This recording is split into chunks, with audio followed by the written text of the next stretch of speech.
I'm Charlie, and you're watching Burnout Radio. And we're here today at Lake Cooper with a car I almost bought, the Mazda Speed3.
Yeah, that's right. I almost bought this car. And I'll tell you why here in just a minute. But before I forget, I want to give big thanks to Texas Parks and Wildlife for letting us film out here at Lake Cooper today. First thing you notice when you look at the Mazda Speed3 is that it's absolutely gorgeous. It's actually 10 times better looking than anything else in its class. And that's because Mazda has continued to employ designers, whereas other people seem to have let the accountants design cars in recent years.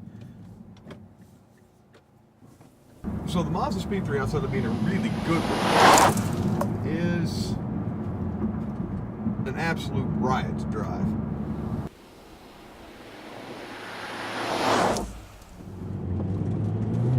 This car is a 2.3 liter turbocharged 4-cylinder, putting down 260 horsepower. How's it do that? By rocking 15 pounds of boost. The downside to having all those ponies under the hood is this is a front-wheel drive car, which means you're asking the front wheels to do a lot. Not only are you asking them to brake and steer, but now you're asking them to put all that power to the ground. Which means on rough roads like we're on today, torque steer can be a bit of a problem. For those of you who don't know what torque steer is, it's the tendency for one wheel to grip before the other, and in a front-wheel drive car, that means it's going to try to jerk the steering wheel out of your hand.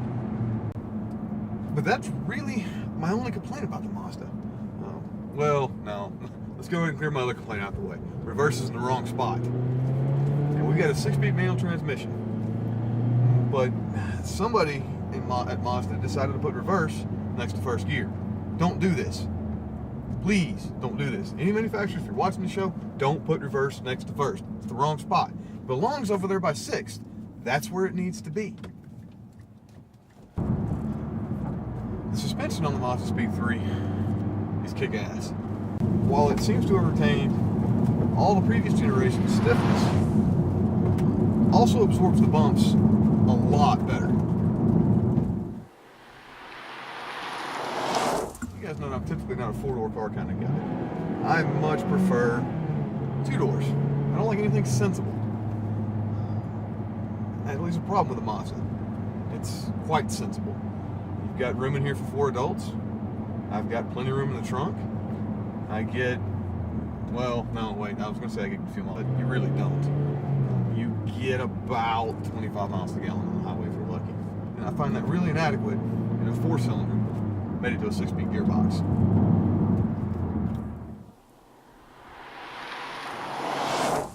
You get quite a lot of interior tech in the Speed3, from satellite radio to satellite navigation. However, the Speed3 is not your ordinary car. Everything about it is just a little bit odd, and that's really apparent with the navigation system. Most times these days, when you have a navigation system, it's a touchscreen nav in the dash. Not so with the Speed3. This one doesn't actually sit in the center console. It sits back up at the way back at the back of the dash, up by the windshield, and you control it through these controls right here on the steering wheel. I didn't really think I was going to care for that setup, but after playing with it for about 30 minutes, the interface is really intuitive. It seems, because it doesn't have voice activated nav, and it's not touchscreen, that the engineers have put more effort into making this simple control interface really user-friendly. About the only thing that is voice activated is the Bluetooth interface. And to activate that, you simply hit the voice command button. Charlie's 3 is connected. And then you tell it what you want to dial. So you take the style, you take the interior tech, you take the fact that this car handles better than most cars on the road today. And it's really, really fun to drive. And on top of all that, it only costs $25,000. This car competes in a price category twice that. Now, because of that price tag, you do sacrifice in some areas. The materials inside the interior materials aren't quite up to par. The road noise is a bit obnoxious. But that's a small price to pay for what you do get for that $25,000. You get a car that is deliciously fun to toss around the corner. One that's very light, very nimble. And it has, the car has a soul, it has passion. This car wants to be driven hard. It begs you to get into the throttle.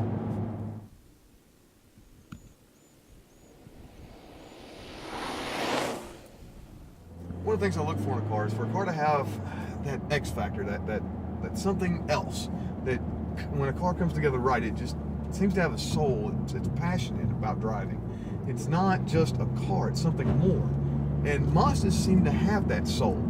That Mazda calls it Zoom, and that's a really good way to describe it. And this car is not V8 quick, it's not uber powerful, but it's got plenty of power. And the handling, and the suspension, and the brakes, all that stuff just make this car really, really, really fun to drive. Well, that's the Speed3, the car I probably should have bought. It looks great, goes fast, handles well, and you can fit 4 full-size adults in it, all for under 25 grand. And did I mention it gets good gas mileage? Wait, no, it's probably because it doesn't. But other than that, it's a great car. Kind of hard to beat, especially in that killer blue. That's about all we got for today, guys. But we do have a giant empty parking lot about an hour before dark, and it sure would be a shame to waste it.